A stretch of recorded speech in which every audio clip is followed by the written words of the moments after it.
am Dr. Kathleen Walls. And I'm Herman Davis. And you are watching Dr. Walls and Friends on Opulence TV.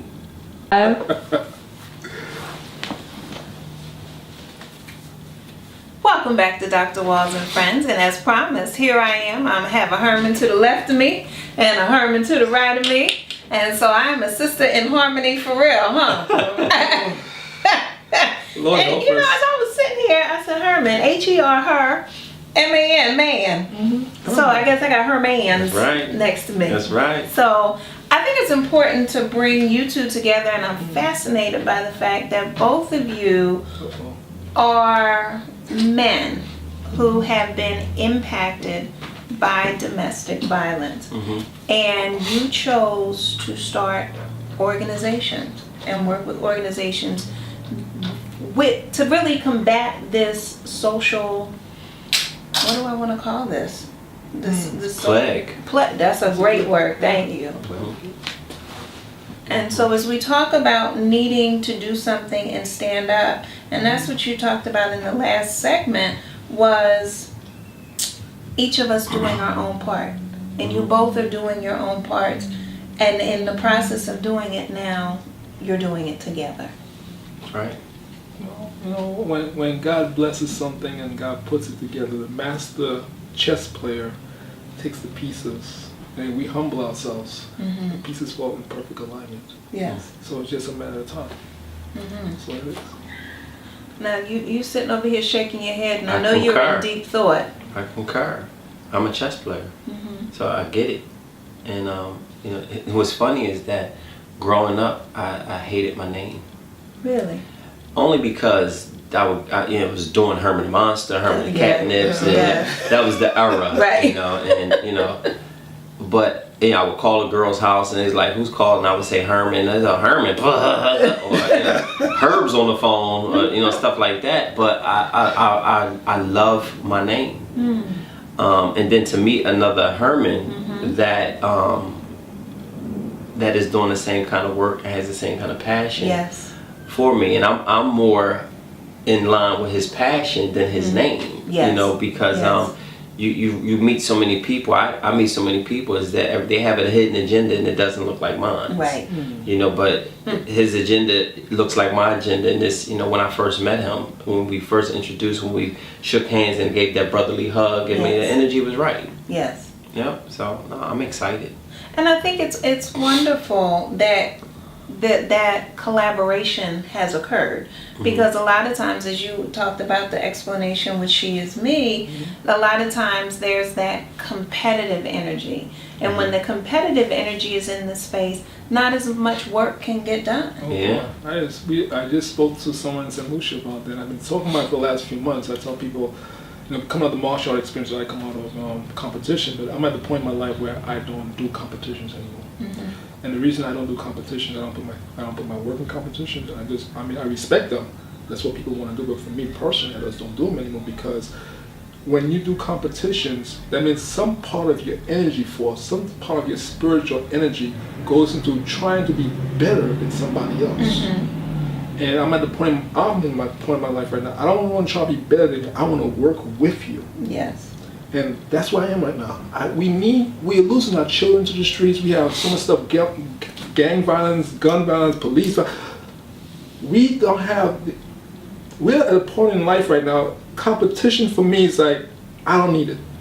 Let's work together here. I don't need to compete with you. Right. Because guess what? We're both getting hit from all kinds of ways. So let's just come together and let's see what we can do to make things better. Yes. So I'm like, if you're looking to compete with me, you got it.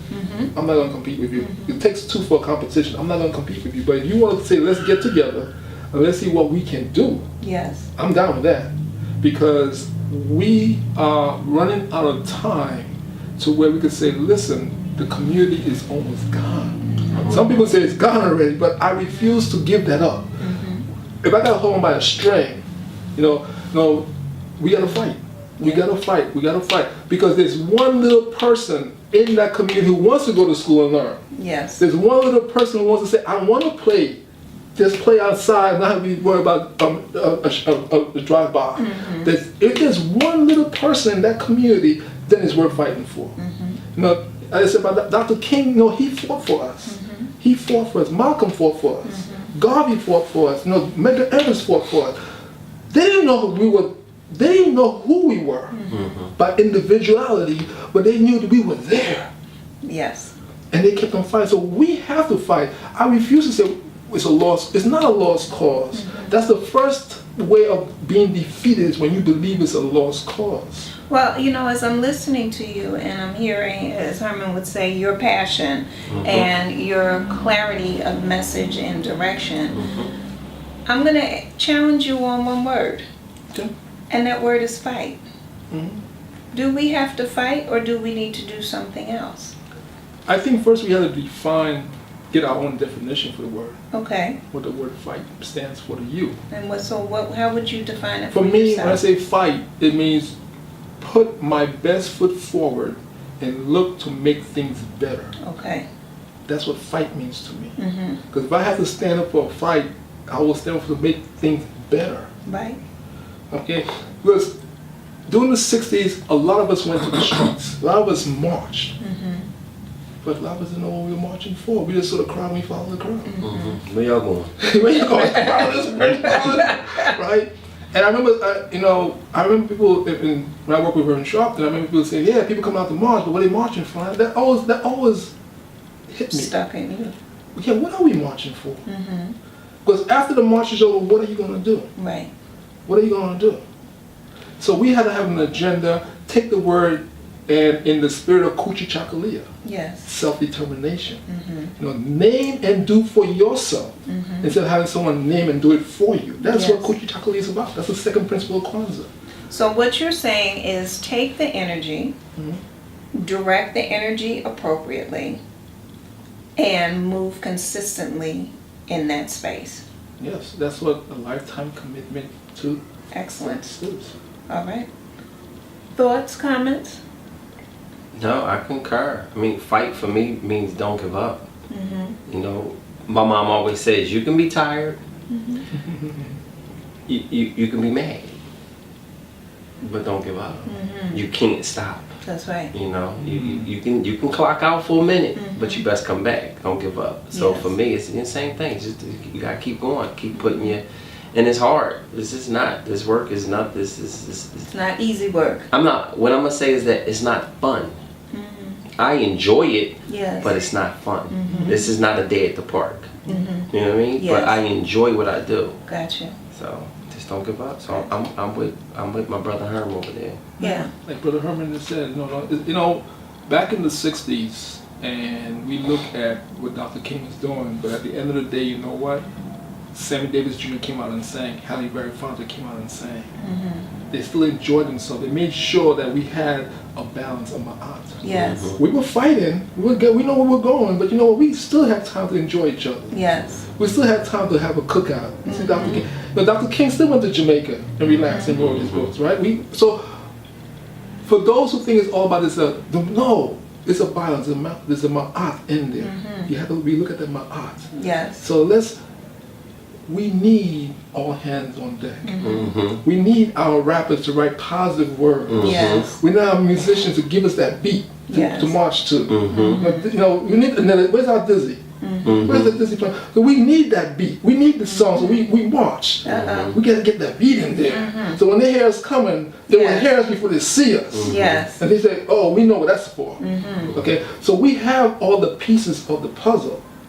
Is who's putting the puzzle together and why they're putting the puzzle together.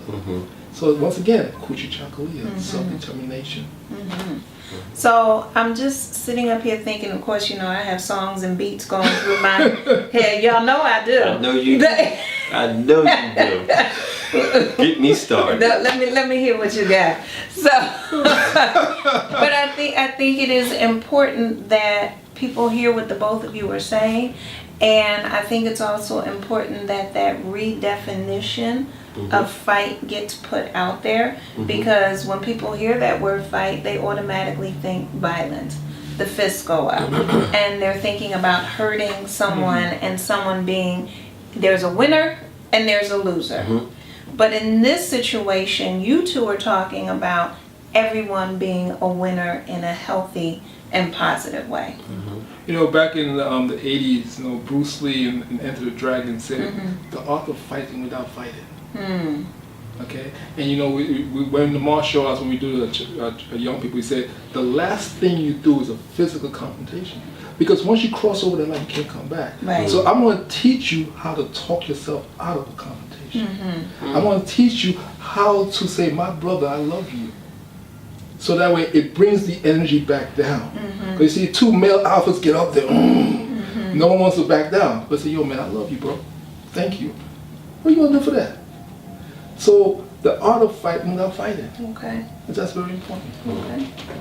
So when you talk about that spirit of Mayat also, I just want to point out, that's partly why we organized the event on October 18th the way that we did, so that we would have the education piece about the raising the awareness in the community, in the churches, but also have that healing piece and have that entertainment piece with the spoken word artists, with the singers, with the skit that will take place that day, because it is important that we cover the holistic picture of the event and of this particular social play, as you mentioned.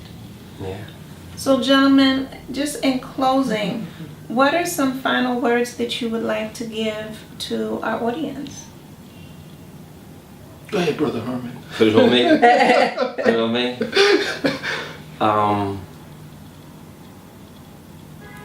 There's so many words, you know, and it's just trying to sum it up and not take a whole lot of time, but